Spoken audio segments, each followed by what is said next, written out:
बता दें कि रूस एजुकेशन द्वारा भारत रूसी शिक्षा शिखर सम्मेलन 2024 नई दिल्ली में आयोजित किया गया। भारत रूस शिक्षा शिखर सम्मेलन रूस और भारत के बीच रणनीतिक साझेदारी को बढ़ावा देने और शैक्षिकी सहयोग को आगे बढ़ाने के लिए प्रमुख मंच के रूप में कार्य करता है। इस 2 दिवसीय कार्यक्रम में भारत गणराज्य में रूसी संघ के राजदूत महामहिम डेनिस अलीपोव, रूसी संघ के शिक्षा उप मंत्री श्री डेनिस प्रिबोव, रूसी संघ के स्वास्थ्य फेडरेशन उप मंत्री श्रीमती तातियाना सेमेनोवा सहित अन्य प्रतिष्ठित हस्तियों ने भाग लिया। कार्यक्रम की शुरुआत डेनिस अलीपोव के उद्घाटन भाषण के साथ हुई। अपने संबोधन में राजदूत अलीपोव ने शिक्षा में सहयोग और नवाचार को बढ़ावा देने के लिए समर्पित पहले भारत रूसी शिक्षा शिखर सम्मेलन के महत्व पर प्रकाश डाला। उन्होंने दोनों देशों के बीच अकादमिक डिग्रियों की पारस्परिक मान्यता पर जोर दिया, जो द्विपक्षीय शैक्षिकी संबंधों में एक ऐतिहासिक उपलब्धि का संकेत है।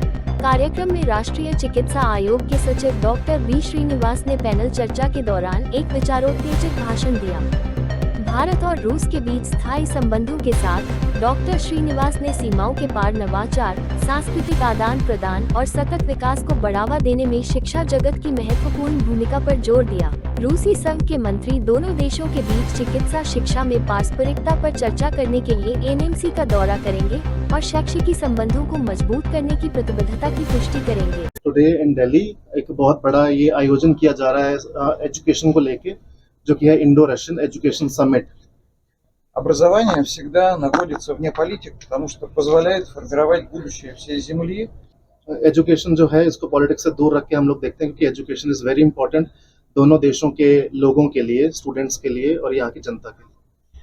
Я являюсь заместителем министра здравоохранения Российской Федерации и курирую вопросы मैं जो हूँ, मैं रशिया के हेल्थ मिनिस्टर की डेप्यूटी हूँ, deputy health minister of Russia, और मैं वहाँ की मेडिकल एजुकेशन के बारे में सारा जवाब देती हूँ। И могу сказать, что медицинское образование еще больше отличается. और जो मेडिकल एजुकेशन है वो हर कंट्री में अलग तरीके का होता है, अलग अलग लेवल का होता है, और मेडिकल एजुकेशन जो है हमारे सभी सिटीजन्स की उनकी हेल्थ के लिए, उनके मतलब पूरे एक समाज के लिए बहुत जरूरी है मेडिकल एजुकेशन का होना। Сегодня в мире постоянно, к सожалению, наблюдаются различные. आजकल दुनिया में बहुत तरह के कैटास्ट्रॉफ्स हो रहे हैं, चाहे वो नेचुरल हो या फिर कोई नई नई बीमारियां हो, जो हमने अभी रिसेंटली देखा कोविड की महामारी के दौरान।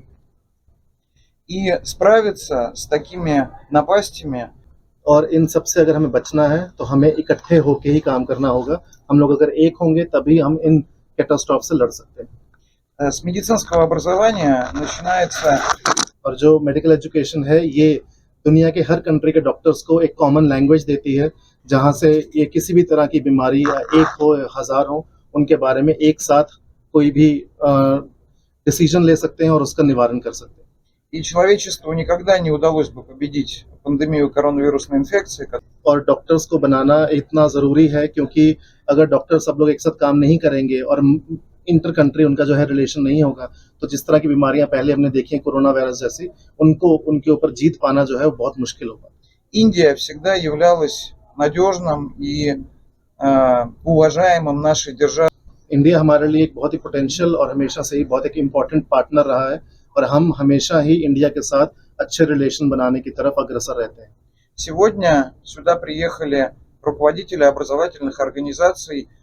आज इस समिट में हमारे बहुत सी टॉप यूनिवर्सिटीज़ के रेक्टर्स, चांसलर्स, उनके और भी बहुत रिप्रेजेंटेटिव्स आए हैं, और उनका जो उद्देश्य है वो यही है कि कैसे हम लोग इस जो रिश्ते को, जो एजुकेशन के तौर पे इंडिया और रशिया में बन रहा है, इसको हम और बेहतर लेवल पे लेके जा सकें।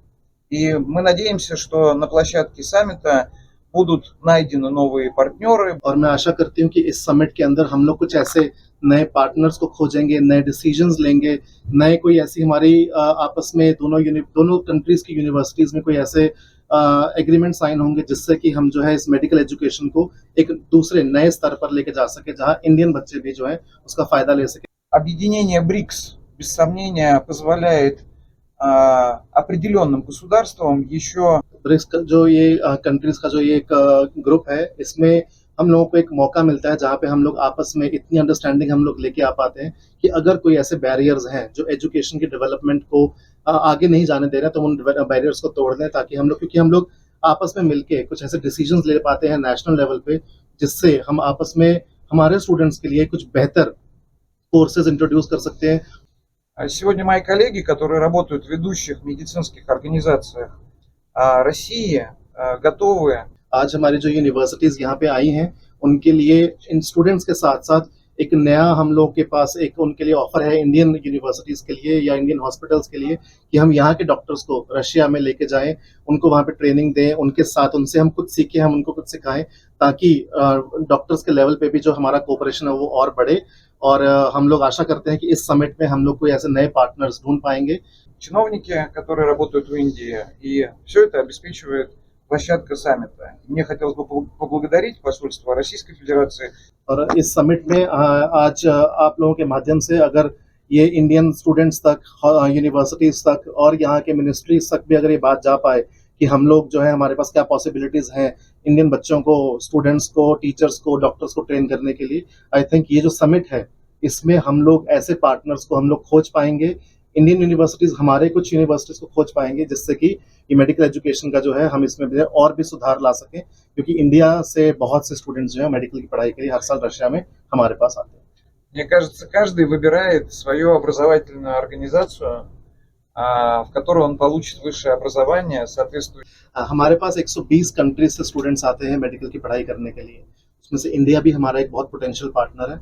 हम लोग जो अपनी तरफ से कोशिश कर सकते हैं वो ये है कि हमारी यूनिवर्सिटीज़ में क्या फैसिलिटीज़ अवेलेबल हैं, हमारी यूनिवर्सिटीज़ में उन फैसिलिटीज़ को बेहतर से बेहतर बनाना, उसके बारे में यहाँ के स्टूडेंट्स को बताना, और उसमें अगर आप लोग भी हमारी हेल्प कर पाएंगे तो आई थिंक ये जो है कलेक्टिव एफर्ट से हम लोग स्टूडेंट्स को बता पाएंगे कि उनके लिए क्या पॉसिबिलिटीज़ हैं रशिया में आके पढ़ाई करने की। हम अपनी तरफ से इंफॉर्मेशन स्टूडेंट्स तक लेके जा सकते हैं, उनको रशिया आना है या नहीं आना है स्टूडेंट्स की चॉइस है, और इसमें हम लोग आपका साथ चाहते हैं। From India study in Russia. A lot of more and more Russian students want to study in India because the quality of Indian and Russian systems are equal, and in some terms Indian partners much more stronger, in some terms Russian partners much more stronger. It's normal. It's science, and in some kind of topics we have a strong position. And some kind of topics, of course, India have a strong position, and when we are friends, we edit each other, and of course, we became stronger. For example, in our university, we have more than 10 Indian professors already, because they are very, very quality and very, very strong in their areas. And of course, we are waiting for professors for increasing their level, and we have a different agreement with the Indian universities and the Indian clinics to increase level of our professors in India. NCR current news को subscribe करें और notification सबसे पहले पाने के लिए दबाएं bell icon.